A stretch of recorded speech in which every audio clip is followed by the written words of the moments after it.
Oh, hey, we're live. Oh, hey, we're live. I'm going to go to Twitter. Where's Twitter, man? What happened to Twitter? Where did Twitter go?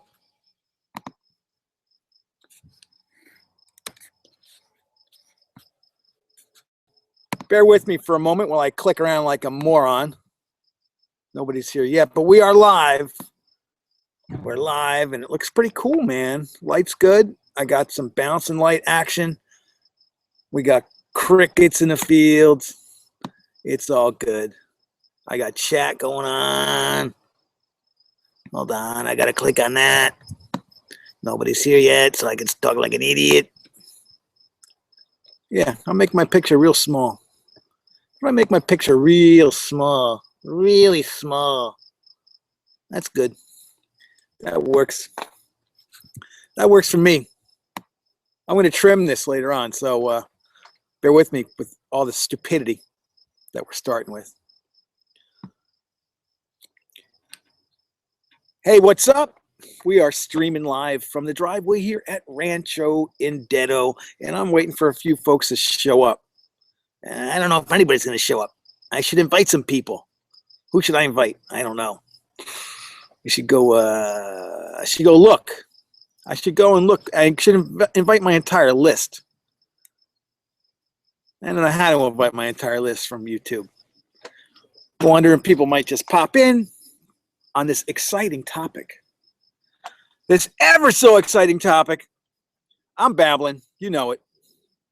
There's no viewers, so I'm just going to go on and on for a little while until I see people start coming in. La-di-da-di-da. Nobody wants to hang out on a Saturday morning. It's almost noon on Saturday, Memorial Day weekend. I'm going to trim all this stuff out. And, yeah, live streaming. We're live streaming from the driveway outside. This is the first time I've actually done something completely, totally outside of the garage live streaming, because now I have a modem and I can plug a router into, run a wire through the attic, and run another wireless router out in the garage. So that's what I'm doing. But you know what? Nobody's hanging out today. So what I'm probably going to end up doing is I'm going to just ramble and trim all this stuff out once it's posted, and then go from there. You know, kind of a bummer. Nobody's around. I didn't think anybody would be. Usually when I start earlier on Saturday morning, people start in, but not right now. It's not happening. Not happening at all. And you want me to get right into it. I'm waiting for folks to bounce stuff off. The live group chat is open.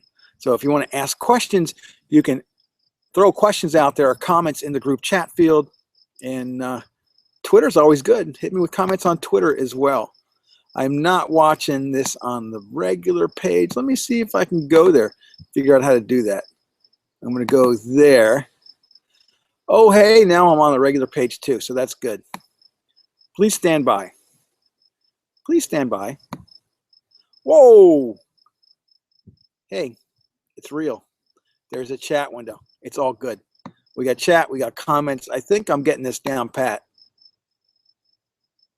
Very cool. Very, very cool. Show more. I should put the thing in the comments. Should definitely put that in the comment threads. All right, so here's the thing. I have an EcoBoost playlist. I created an EcoBoost playlist, and I'm going to add that to... Nah, I don't want that. Share. I want that. It's really bright out here. So again, you're going to have to bear with me because I can barely see. Click in there. Click over there. Hold on a second. I'll check to see if anybody's in yet. Save that. Still no viewers. Nobody wants to really watch. Nobody cares. Nobody cares whether Ford's EcoBoost delivers the MPGs. So this is just going to be me delivering a rant, a live stream rant. Hey, there's one viewer. But you know what? That viewer is probably me. And if it's not me, then hey, say hello in the group chat. Group chat is enabled. Just want to see if anybody's alive out there. Is anybody alive out there? Yep. Yep, yep, yep, yep, yep, yep, yep.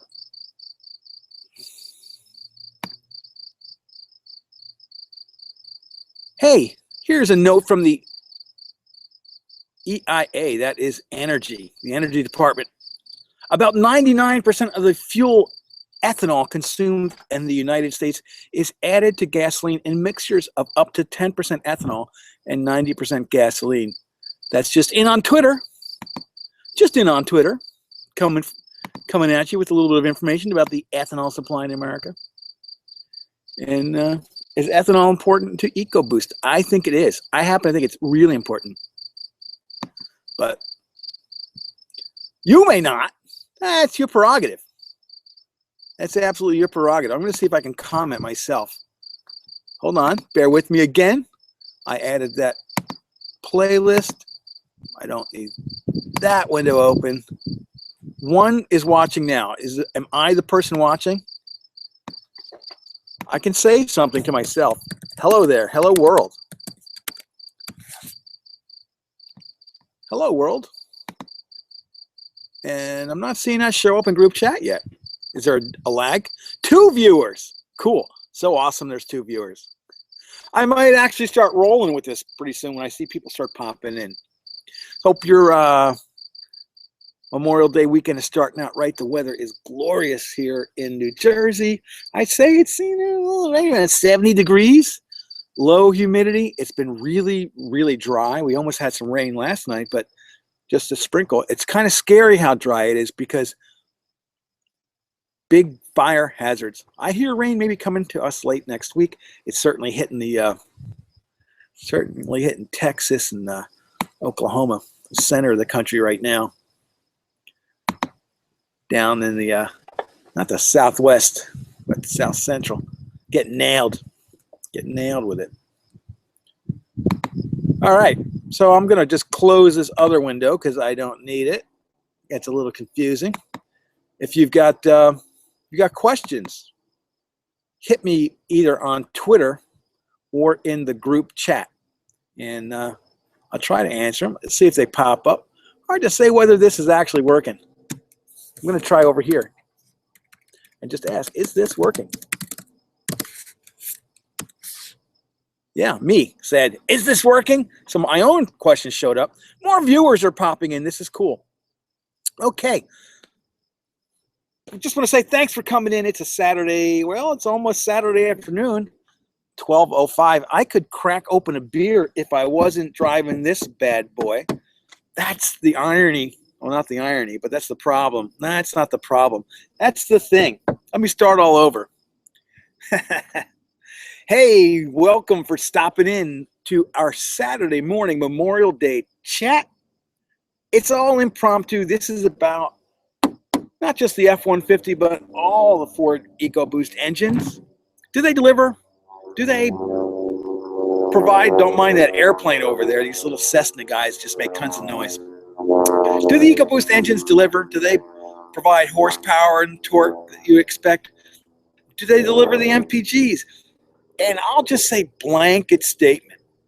I have never been disappointed by the horsepower or torque out of any EcoBoost engine that I've ever driven. They've always felt up to spec.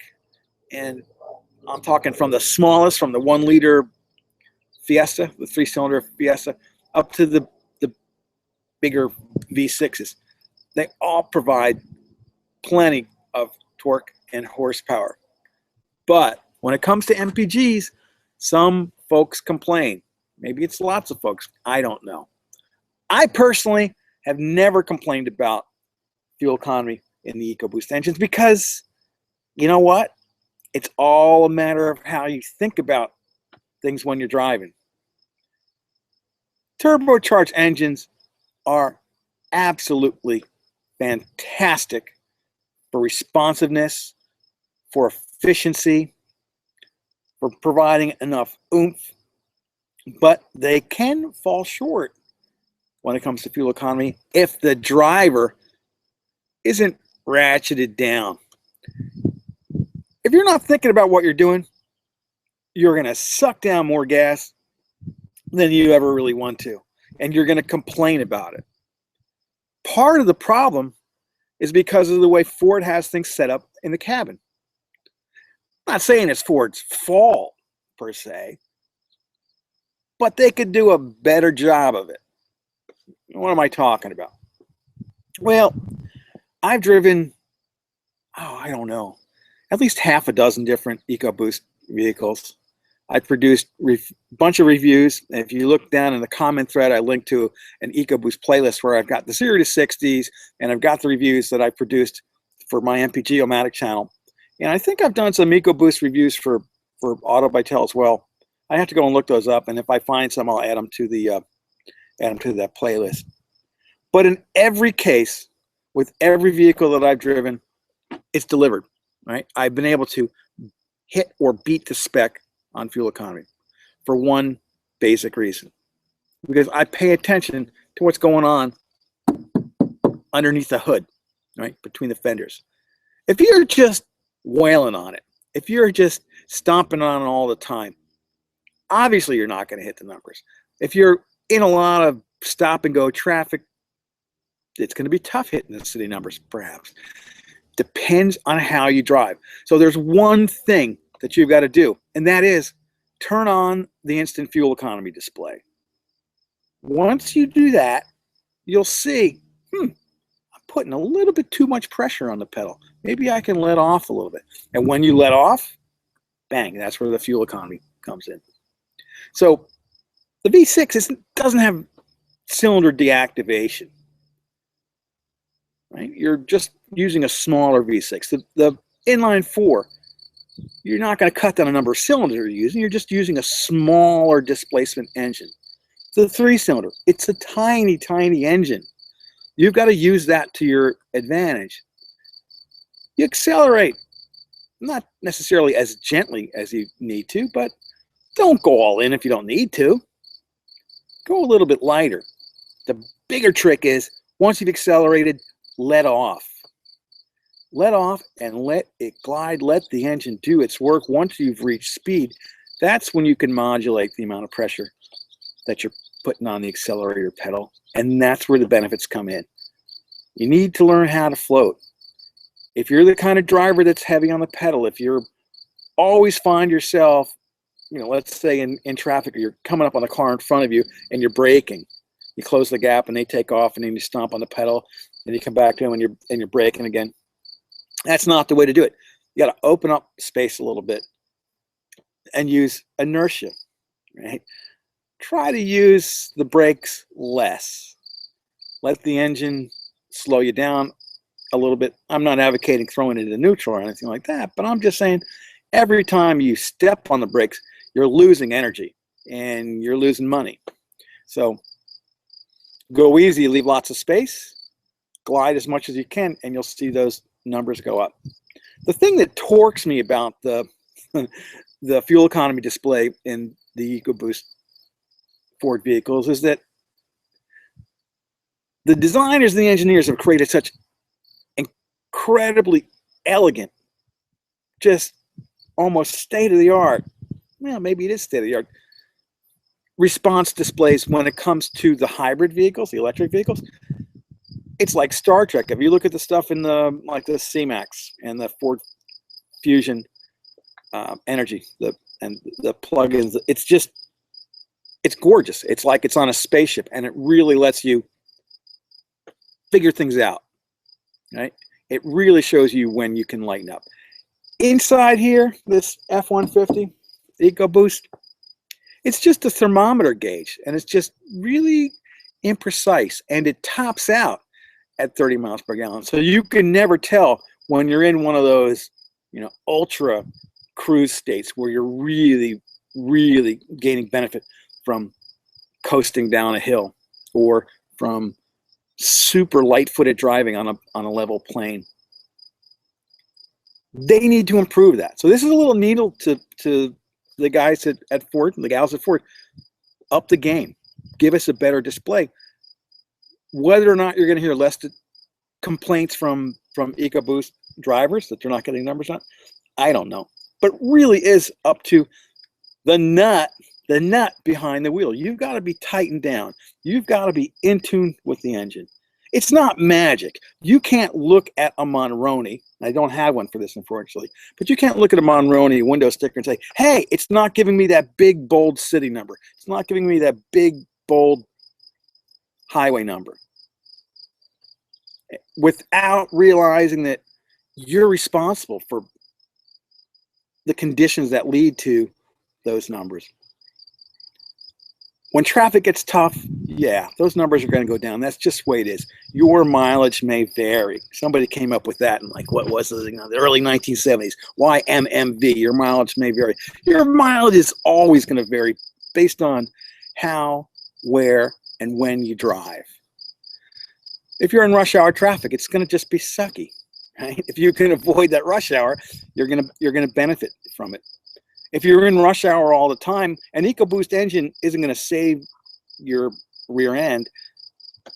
You know, that's when you want a hybrid, but you're not going to see a hybrid in a pickup truck, in a Ford pickup truck, I think, for a little while yet, because it's just so darn expensive. So that's my take. You can look at all the reviews that I've done, and you'll see in the video review and then in the written review that's linked to on the website that I've been able to beat the numbers just by driving conservatively. I don't drive like your grandmother, right? It's not like I'm driving 40 miles an hour in a 65. When I do my highway tests, I'm at or above the speed limit, which here in Jersey is 65. And that's probably a good thing because there are so many terrible drivers here that, I don't know, if the speed limit here was 75, it would be scary. It will be really scary. So when I test on a highway, I'm testing at 68. I have not highway tested this yet. I've only been in this, well, I got back on late Wednesday from a trip I was on with Hyundai. This was sitting in the driveway. Thursday I didn't drive it. Yesterday I drove it a bit. This morning I drove it out to pick up some stuff, go to the hardware store, pick up some mulch. Got a load of mulch in there. And down my favorite windy country road, 45-mile-an-hour road, it delivered 25 miles per gallon average, which wasn't bad. You know, I would like to see a little more out of it. But hey, it's not a diesel. It is a gasoline engine. I think a diesel would have been higher, but it wasn't bad. I'm going to highway test maybe today, maybe really early tomorrow, because it's Jersey. It's Memorial Day weekend, and the road that I take, the loop that I use for highway testing, if I hit it at the wrong time, I'm going to hit it in pretty heavy traffic, because we get short traffic, and then we get traffic for a great adventure, and it's just a mess. So I try to be as consistent as possible when I do my highway testing. I don't test in super light traffic, and I don't test in really heavy traffic. I try to test in, let's call it light to moderate traffic. So whether that's indicative of or not of what your regular conditions are, I want my conditions to be consistent so you can compare it from vehicle to vehicle to vehicle. And I have done this with hundreds of vehicles. I'm not just some Yahoo that's saying, yeah, I got crazy numbers out of this, or it was really terrible. There's so many things on a highway that make the difference. And so let's say you've got this F-150 out on the highway, and it's a 65-mile-an-hour highway. It's 3 lanes. Which lane should you pick? Well, the left lane is always the passing lane. So if you're one of those knuckleheads that just stays in the left lane without regard to the people behind you, get over. Okay. Which lane do you get over to? In a 3-lane, if you're doing a speed limit or a little bit above, the center lane is probably where you want to be. If you're driving like a slug, the right lane is where you want to be. But that right lane is not necessarily the most efficient lane to drive in, because as cars merge, you're going to have to get on the brake. When you get on the brake, you lose energy. They accelerate, you accelerate again, you expend energy.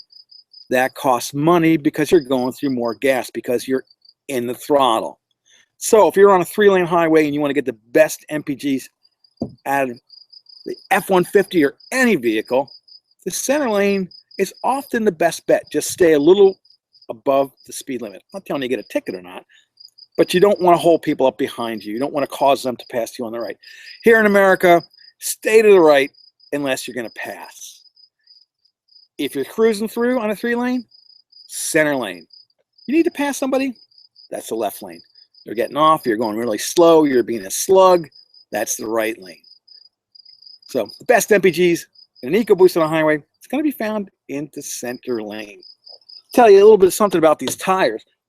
This baby's riding on Hankook Dynapro, what is that, ATM? Can't tell, it's upside down. There's like 40 PSI in these, which is really high. Now, I've noticed that Ford's been using Hankook more and more. I'm looking for the rating on a tire. I'm going to open the side of the door up. And some folks still don't know where to look for the pressure rating. It's usually inside the door. It's not inside the door, it's in the manual. Let's see if it's inside the door. Hold on.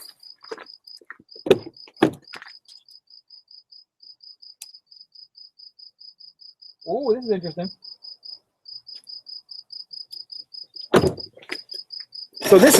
So this is very interesting.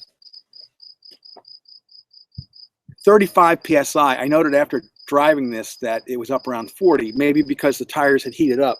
I'm going to check it first thing in the morning tomorrow. But there should be 35 PSI in these. And if there's anything more that's above spec, you as a driver can put whatever you want in. I recommend never going past what's on the sidewall. But the official manufacturer's rating is always, you know, inside the door or in the manual. So when I looked at the tire pressure monitor, it was around 40. It could be because they heated up by a few degrees after I drove it. We'll check it again in the morning. Oh, something else about that I noticed about this. I don't know if you saw this when I closed the door. It didn't close all the way. It's got a solid feel to it, but it's lighter. Check this out. I'm going to try and close the door. Didn't close all the way. Why is that? I think it's because the cabin is so tight that air needs to be displaced. And if you look at some high-end cars, some high-end European cars, they actually lower the windows when you close the door. This baby just didn't want to close the doors until you gave it that extra little push. Something different. So yeah, they save 700 pounds. Listen to that fender. That sounds a little different, doesn't it?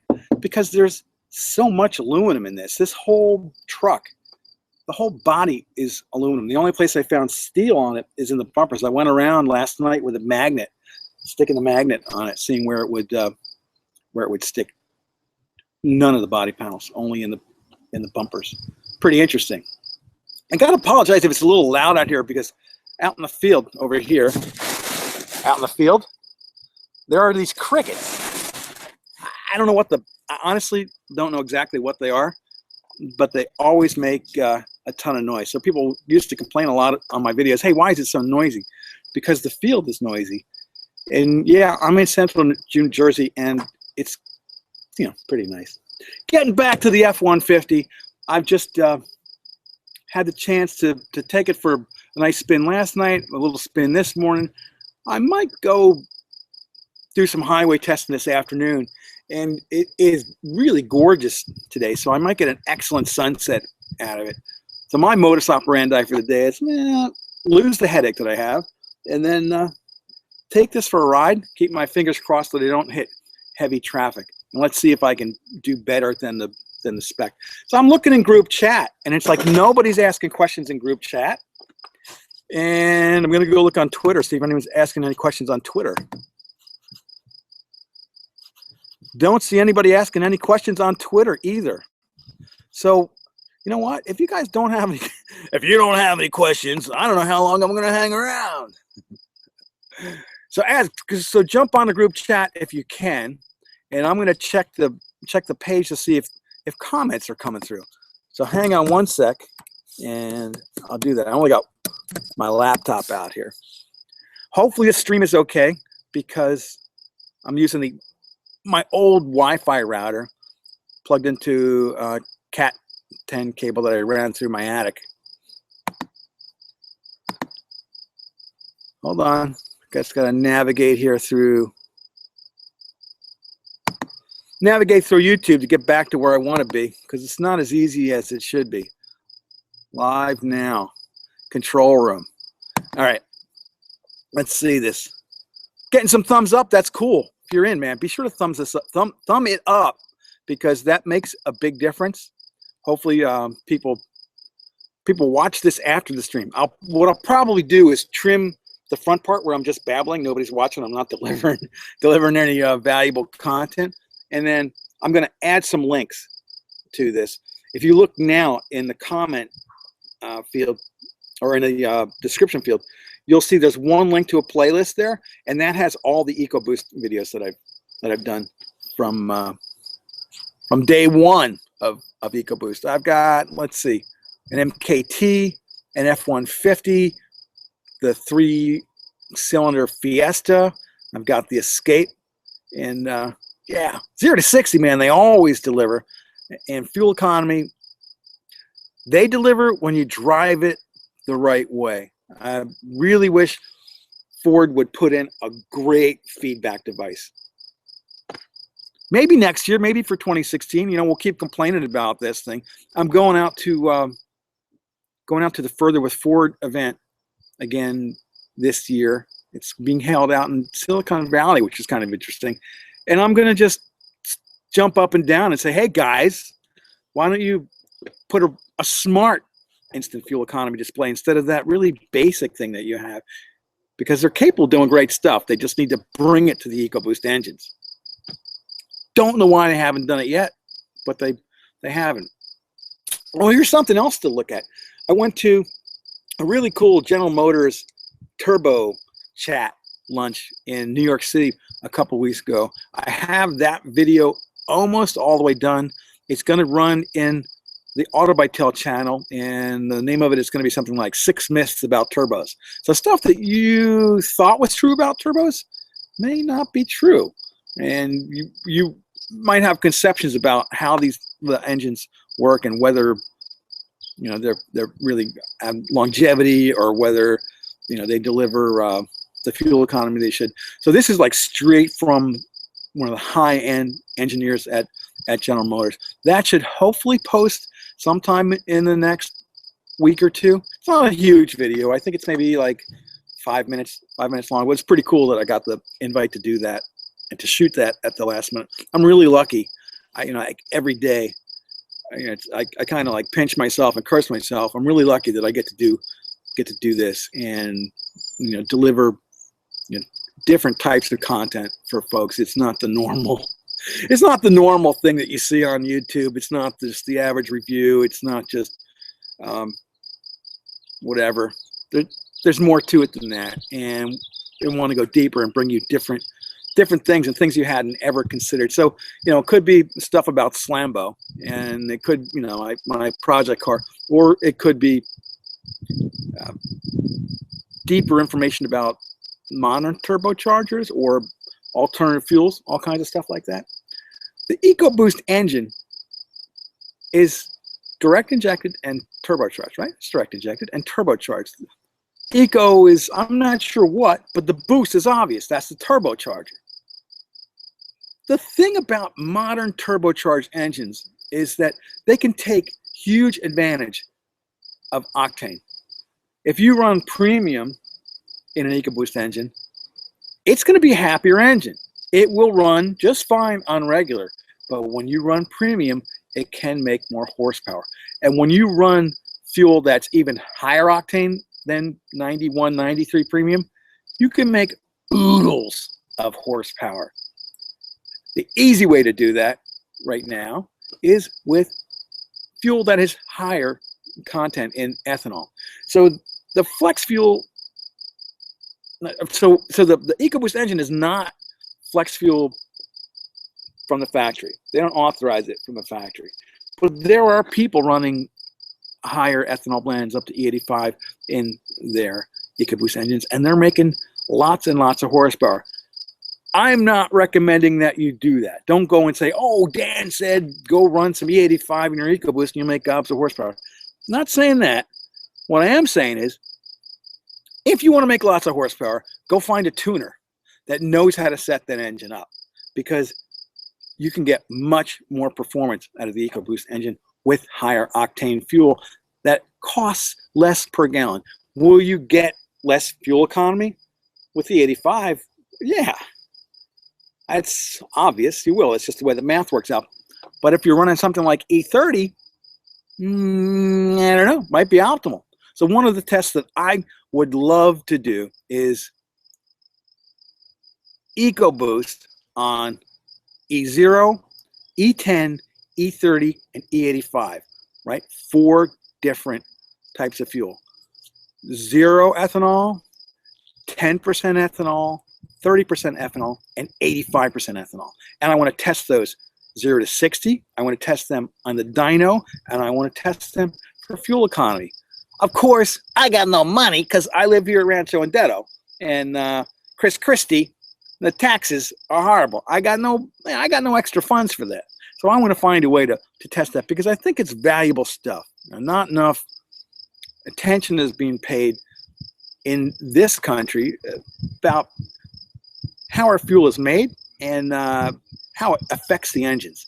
So a high octane fuel in this engine, in this EcoBoost engine, would be a really, really good thing. You just don't want the ethanol content to get too high because then you'll lose more fuel economy. So there are folks that say E30 is optimal. There's been reading up on some stuff that Cobb has done with the smaller EcoBoost engines, and they seem to really like E30. I can't get it in New Jersey. If I wanted to test this on E30, I'd have to blend it myself and just like take a shot at it because all we can get pretty much is E10. Can't get E0, and E85, there's like 2 stations. So I'd have to go pick up a pail of E85 and just blend it in myself and then try to come up with the math. But I can't really do that with a manufacturer supplied vehicle without asking. I did have something set up with a Tahoe. I can't really talk about it, but bottom line is the General Motors flex fuel engines make more horsepower on E85 than they do on regular. They're tuned for it from the factory. You may not know that, but that's the way it is. But since this isn't flex fuel, they won't admit to that. They may say with a premium fuel, they'll make more horsepower, and they may not print that spec, but it may be the case. And until you test it and until it's verified, you just don't know. The computers in these vehicles, they know the octane of the fuel. They can figure it out. Not every vehicle, but most modern vehicles. The optimal engine going towards the future has forced induction, and it takes advantage of higher octane. If you look at what Audi is doing, if you look at what Mercedes-Benz is doing, if you look at what Jaguar Range Rover is doing, they're putting out flex fuel vehicles. This should be flex fuel. EcoBoost should be flex fuel. Should be. Isn't stamped and certified that way now, but just wait to see what folks start to get out of those 4-cylinder EcoBoost Mustangs. Oh, and here's the other news. I just lined up an EcoBoost Mustang. So I'm going to have that on a review schedule. I got one vehicle between that, and so that review will show up within the next like 3 or 4 weeks. And I might do one of these driveway chats with it. I have been dying to drive that car since they announced it, because there's so many people say, why would you ever want to have a 4-cylinder Mustang? You got to go for the V8. You know what? I freaking love the V8. Absolutely love it. And in the testing that I did with the 5-liter GT a couple weeks back, I showed how fuel efficient that big bad 5-liter engine can be on the highway when you drive it with a light foot. Yeah, it doesn't have cylinder deactivation like the General Motors stuff and the Mopar engines do, but it's just really efficient at speed if you drive conservatively. Now, people are always going to say, oh, some people, you got to drive it the way they made it to be driven. Yeah, you got to drive it the way you can afford to drive, because if you own something like that, it's an investment and it's a risk. Because at any given moment, you could get stupid with it and get a ticket or just do something really, really bad. They're so fast. So I love that. I absolutely love that 5-liter GT. I blew the highway numbers away. It would be awesome to do a long distance test with it, but it definitely freaks some people out that I pulled 30 miles per gallon highway out of it. Folks are calling me all kinds of names, which is good because, hey, I'm the MPG-O-Matic guy. Right? I'm not a hardcore hyper miler. I don't pull tricks. I don't shut the engine off on the highway. I don't coast in neutral in an automatic. I don't do things that are really risky. I just try to drive efficiently.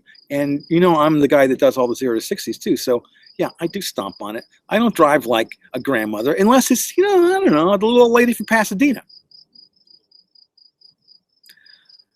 I don't think this group chat thing is working because I'm seeing like no comments and it's really ticking me off because nobody's got any comments. And then there's like 13 people watching now, which is pretty cool. So getting back to the EcoBoost Mustang, I'm psyched. I'm like super psyched. And I'm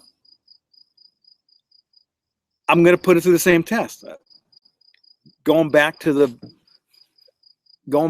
my regular route, I'm going to run it a couple times. I will test it more intensively. Hey, I got some comments. That's cool. Darren has the Ford Focus 2-liter EcoBoost. Cool. Very cool. That's a great combination. So that's the ST, the 2-liter EcoBoost is the ST. Darren says, my wife has a 3.5-liter EcoBoost in her 2013 Lincoln MKT, and we regularly beat the EPA. I'm also very hard accelerating. Awesome. Yeah, you gotta take it all with a grain of salt. The people that can't hit the numbers, they could be in like really heavy city traffic all the time. Cabneza finally caught a live stream. I'm gonna try to do this on like Saturday morning. It's an okay format to do it in, I think. And people are just kind of kicking back, having a cup of coffee. It's a little bit too early to start drinking. If I did it later in the day, and we'll have to do like the evening ones when I'm done driving for the day, and I'll just like kick back with a different beer. So Alex asked, does the Ford fuel mapping support all those different fuels? Maybe some remaps could do it some justice. Yeah, so like, yeah, that's where the tuners come in. Unless it's flex fuel, they probably don't go for it. But Cobb would be the one. Cobb is one of the places that you want to look at. And Alex's next comment: why not go diesel at that point? Has all those main points. Sure, pollution is a bit worse, but DEF injection and exhaust filters pretty much brings them better than most gasoline engines. I love diesels. I've always loved diesels. I like the new ones that are easier on the nose. The efficiencies is super high. There's plenty of torque. And the best thing about the new diesels is that you can run them on fully renewable diesel fuel.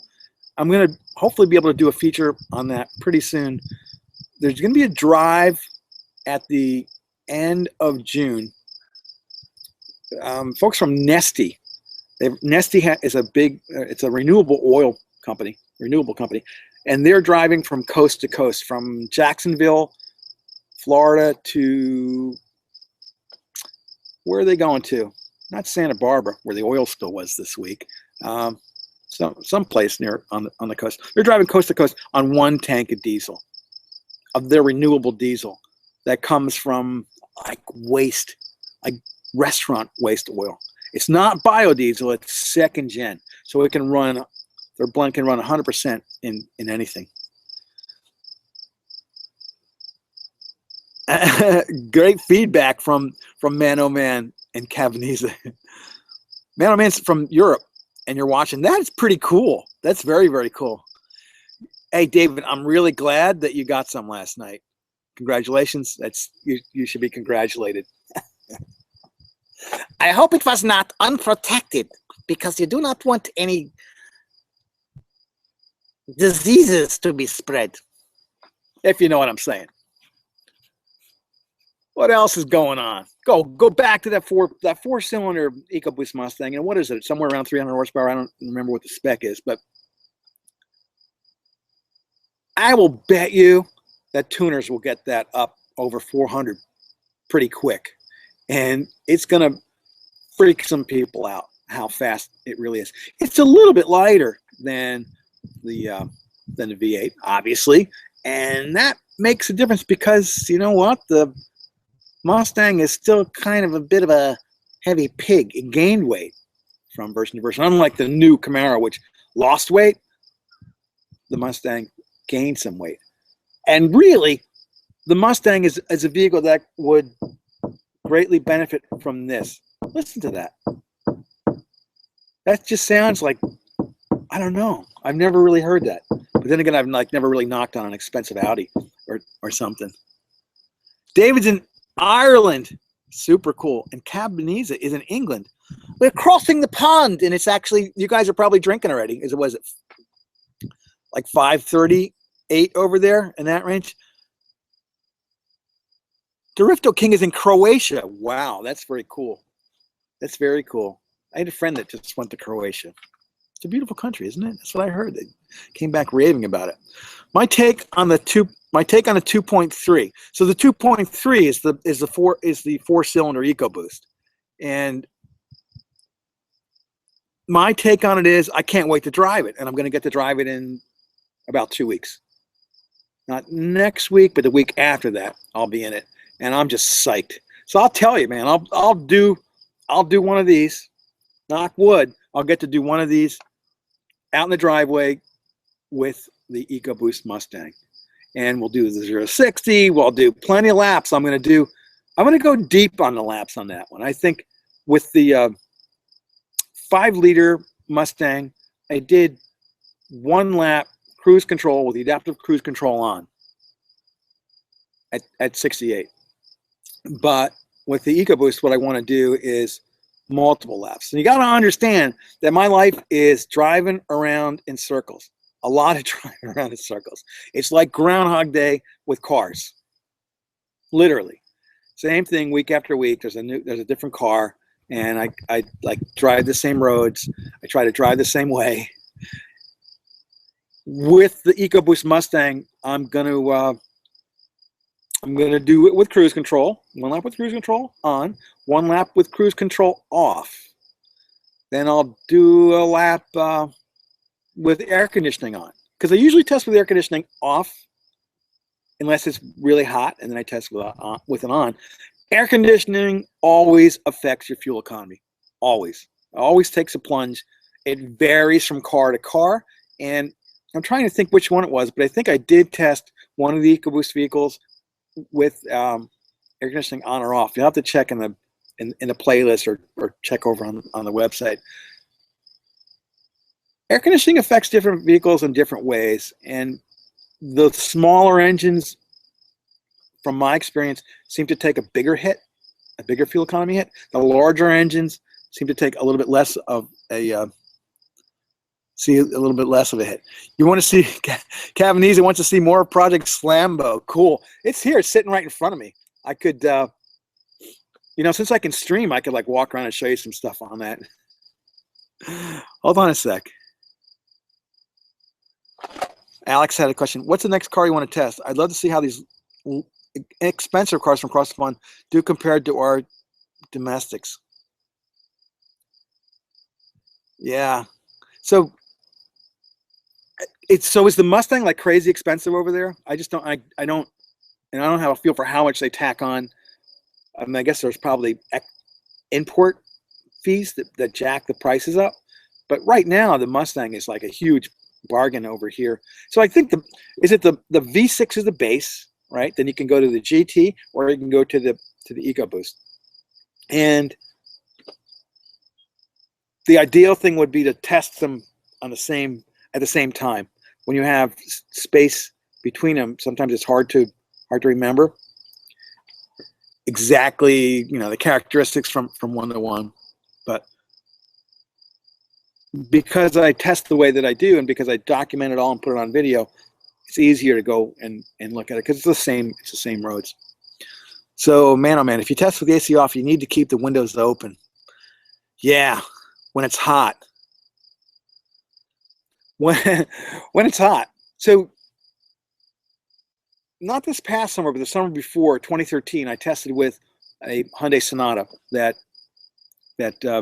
Hyundai sent me to mess with for rain fueling, and it was incredibly hot over that stretch of time. And I tested mostly with air conditioning off to maintain consistency, because the temperatures vary, the outside temperatures and the humidity varies. And one of my buddies just said, "Boy, you're going to see a big jump in mileage when it's really humid." That's entirely possible. Up. And here's the Explorer is here. The Explorer is home. So, yeah. AC off, windows open when I can. And so that varies too. So that's another test that I like to do. I like to do a windows down test when I can. Some vehicles do okay at speed with the windows down, and some vehicles will take a really big hit because it affects aerodynamics at speed at 65 miles an hour or above. The fuel economy numbers will absolutely go down. Just the way it is, right? Because you're raising your coefficient of drag. It's not as clean as it should be. So how long has this been rolling? We've been rolling for what, 45 minutes or so. It's pretty cool. So man says $46,000 base GT is the price over there. Yeah, so I think over here it's someplace around, it's a bargain, like somewhere just over 30, if I'm not mistaken. So big jump. Somebody's making the money, whether it's Ford for shipping it over or your government. I don't know if the United States government taxes on export or not, but yeah, that's a big hit. That's a real big hit. So when you get into that range here, you're looking at I don't want to say a higher end car, because I think that right now the Mustang is kind of high end. It's just that it's an expensive bargain. They've taken the quality level up a whole lot, and it's like any of them, they're only going to get better and better when a vehicle goes through that first year revision. Sometimes it takes a while for it to get tuned up. Cabanese says in the UK the 2.3 EcoBoost Mustang is $45,000 US. Whew, that's huge. Maybe I should start exporting. I'm just gonna get one, stuff it in a container, take it down to the docks and ship it over, because that's a gigantic jump. There's a business in that. I hear there's a business in that. There's a big business in gray market, shipping stuff out of the country to places where it's less expensive or where you can't find things. But that's a huge hit. Huge hit. Government takes CO2 punitive taxes for imports. I don't know what that word is. Yeah, if the government's going to make money, they're going to make money. No doubt about that. No doubt about that. Any car with a huge engine. So are you seeing Teslas over there? Is Tesla a thing across the pond? Exporting is a good thing. You know what is a big deal here is people exporting older classic cars. I know people that have done that. They'll take old hot rods, cars from the 50s, cars from the 60s, and they'll stuff it in a container and ship it over to like Scandinavia. They're big. They're big on it. They're big on old American iron over there because they can't get it extra fine. Yeah, extra fine. That's the government. It's just no good that way. So tomorrow morning, I'm checking the air pressure on these Hankooks first thing to see if maybe they pumped it up a little bit too much.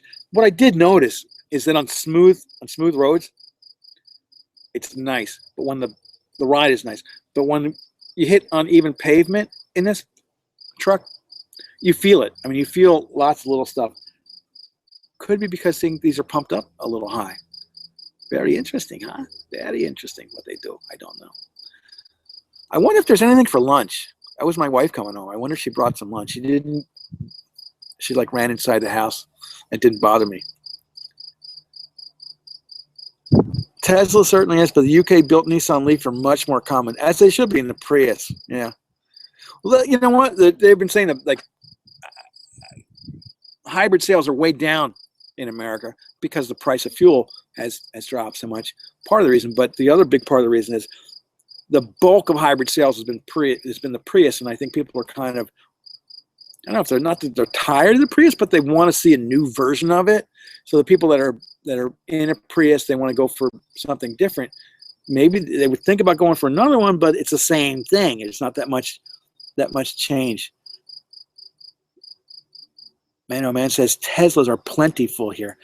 Yeah, they're visible. They're very visible. I see them here. They're easy to pick out here, and they look a lot to me. They look a lot like a Maserati. I don't think the design is that, the exterior design or the interior design is that compelling. Honestly, I think the Tesla's interior is rubbish. That center stack, that big LCD screen, is a distracted driving nightmare. There are great things about the car. There are great things about the company. The CEO is a nut. I'm not going to say a nutcase, but he's a nut, egotistical maniac. But I'm glad that they're doing what they're doing. It's really important that they do what they do. Just saying. Trying to think if I got anything else in my brain, because I'm kind of running out of my stream of consciousness. It would be cool if I had multiple screens. Right now, I'm actually just running off my battery. Hopefully, this stream is okay. My Comcast stream was it's been kind of iffy. I'd like to do this with multiple screens and be able to throw some graphics up. And then I also want to do maybe next week bring other folks into the chat, so it's more than just me, and so that we've got some more interaction.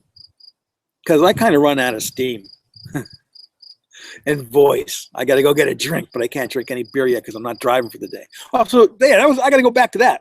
Like, why don't I'm not out here drinking a beer because it's afternoon and I really should be.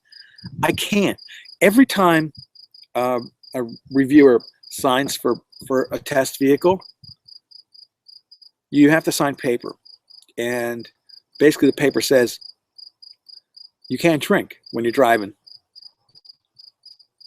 That's okay. So for me, it's made me drink less. Not that I ever drank too much, but if I have test vehicles, I'm not drinking. After I'm done driving for the day, then I'll kick back and have a beer. So if I did a stream in the evening, if I didn't have to shoot anything, then I'll kick back. But today I got a full day. Maybe I'll do my highway loop in this today or early tomorrow morning. But I shoot at sunset. I don't know if you've ever noticed this when I shoot reviews. The best time to shoot a car is right around sunset. Either near sunrise or near sunset, you get like 15 minutes of magic light, and the car, the truck, whatever it is you're shooting, it can light up and it can be magic. Folks never notice that. They never say, "Oh man, that was a great lighting in that shot." But it's the little things that matter as a creative person, that you show the car, the truck in the best light, and that you really make the paint shine. So right now, I know you can't tell here, but we're going through what they're calling the pollen tsunami here on the East Coast, and the pollen is just horrible. It's just horrible. The pollen is so I'm like totally plugged up. It's just so thick. I could show you on the hood maybe. The pollen tsunami. I need to wash this today before I shoot it at sunset. Otherwise, you don't get really great reflections. It's got to be clean. And sometimes I can just do it with detailing spray and a microfiber, and it'll be just fine. But this has got so much pollen on it now after not being washed for a couple of days that I've got to go and do the whole deal. Actually kind of quiet here today. We're in a flight path to Newark, so those big jets can make a lot of noise. That's just a little like a Cessna. So mostly older folks will go for, Cabanese says mostly older folks go for Leaf, and Man O Man says I'm a young folk and nearly went for the Leaf.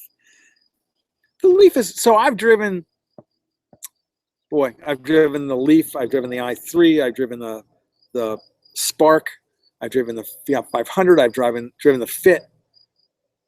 It might have been in all the little ones. And of those, the two that were most fun to drive were the Spark and the i3, because they're the fastest. And the Spark might be my favorite. I had a really limited amount of time in it. The it was on a first drive. The i3 I had for a full week, and that is just like a crazy go-kart. That review is over in the Auto Buy Tell channel. So if you want to get my take on the i3, go check it out there. But I would own an electric car at some point. Right now, it's not practical for me, for my family. An extended range electric would be great, like the Volt. The Leaf is a 1980 Datsun interior reloaded. Nice, nice. You want to see some stuff on Slambo? Let me show you the interior, Slambo's interior. Hold on, real quick, and then I'm gonna jump out. So this is what I'm testing on Slambo this week. One of the things I'm testing, these gas pods. Do they work? I don't know. And then also down here, I'm testing some stuff with the front. I'm working on a front bumper. Trying to do some aero stuff with the front bumper. Take a look inside. I can show this.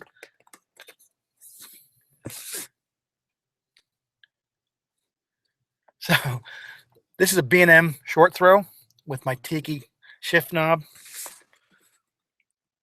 Got the Sparco R100 seats. And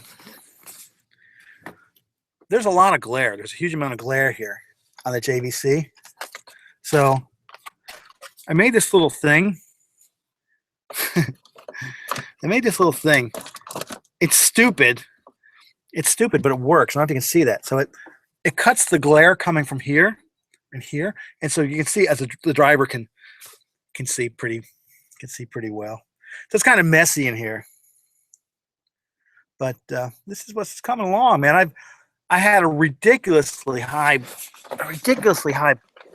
tank, like a really high tank, this last fill, because the previous tank was overfilled. I'm going to do a whole video on that. Gas pods are stupid. Gas pods are stupid. They are. My favorite car. Hold on, I'll show you my favorite car. It's sitting in my favorite car is the one I'm going to be buried in. This is my favorite car right there. And that's the best thing I've ever bought that uses gasoline, my snow thrower. But I love my S2000. Absolutely love it.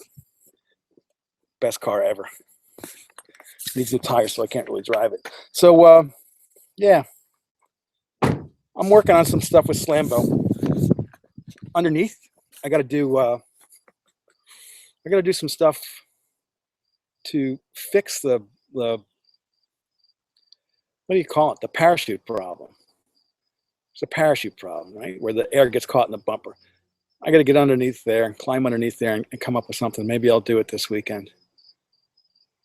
So that's it. That's it. Weird. First time I've ever really walked around my yard with a laptop streaming.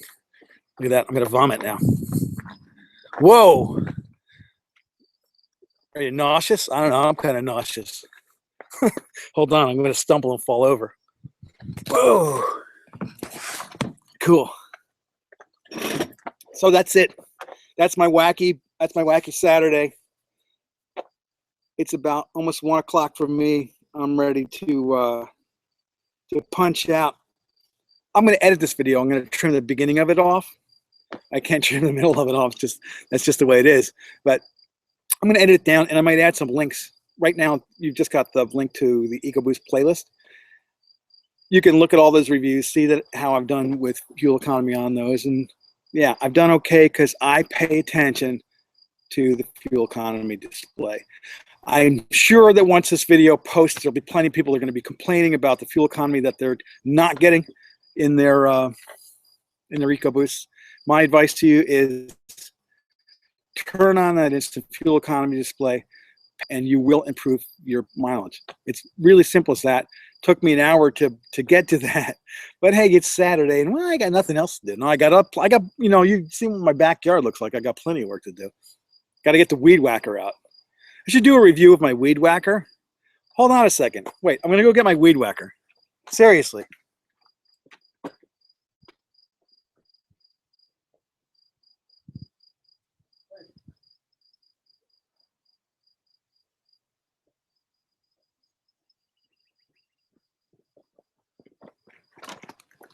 So over the years, I've had like really crappy luck with weed whackers. I mean, there's one piece of lawn equipment that's just, I don't know, maybe I just buy junky ones. I went through, I don't know how many junky ones, and I had a really good one for a while. What brand was that? Still? It was a good brand, and it lasted, you know, quite a while. And then at some point I said, you know, I got to go for an electric because that's just the way it is. I'm sick of premix and 0 to 60 with a weed whacker. Drill a big hole and cover it with mesh. Yeah, gonna do that. Yeah, so seal off the undercarriage. Yeah, I'm gonna do that. That's what I'm working on. I've got some supplies. So yeah, eventually I said I'm gonna go electric. So I bought this a number of years back. This Black & Decker. I don't know what the model is. 24 volt. You know, it's one of the earlier ones. Yeah, I think they had 18s first and then 24s. There it is, baby. This is pretty much plastic crap. I mean, it is granted, it's lasted me in a few years, but these battery packs, were expensive. This was before lithium ion came in, and they just don't last. This whole thing is plastic. Get in there. Takes forever to charge. They last for like 10 minutes a pop. And then you got to switch together. So I've got two battery packs. One battery pack is good. The other one is not so good. Yeah, that's what it is. It is what it is. So one of these days, you know, when I start making decent money again, I got to hold out for that. I'm going to buy like a really good weed whacker. And this one, I'm going to just turn it into something else. But I got a lot of weed whacking to do, so I'm going to jump out. I can replace those battery packs. Yeah. Dude, they're so expensive. Last time I looked, and I don't want to put any more money into this. I want to go for the next generation because this is like a few years old already. Crack them open and change the battery? Huh. All right. I'll check it out. What could I do? Electrocute myself? I'm sure like a shock would just be exciting. It's not like it's going to kill me. It's just like, oh yeah, that felt pretty good. I'll try that. I'll go check that out, man. I'm gonna. There's one of them that was better than the other. This was the one that was iffy. See the unhappy face? This was the iffy battery. And when I charged up the happy battery for the first time this spring, it wasn't that happy. But I'm going to figure out how to crack them open. I'm sure there's no. Oh yeah, no, they're just Torx bolts. Huh. All right. 24 volt. Can you change? You probably can't change technologies. And gas power weed eaters are, so the reason why I don't like gas power weed eaters is because they're noisy and they smell. That's it. They're noisy and they smell. Yeah, they're 24. Yeah, these are 24 volts. 24V here. Now, most people on my block, they got landscape crews. They like a truck will show up with like undocumented immigrants, and they'll like swarm over the lawn, and it'll be done in an hour. Like 3-4 of them per lawn. Me, I do all my own stuff, and it looks that way. That's just the way it is. So anyway, I'm jumping out. It's 1 o'clock. Knock wood. There's a snack inside for me. Hope you all have a fantastic weekend. If you're here in the United States, have an awesome Memorial Day weekend. If you're on the other side of the pond, like Man Oh Man and Cabaneza. Oh, and there was a fellow from Croatia too. I can't remember. You guys have a great weekend too, even though it's not Memorial Weekend for you. Have an awesome one. Thanks for stopping in. Be sure to hit the up button and share and comment and all that good stuff. This has been cool. Glad I did this. Enjoy your weekend.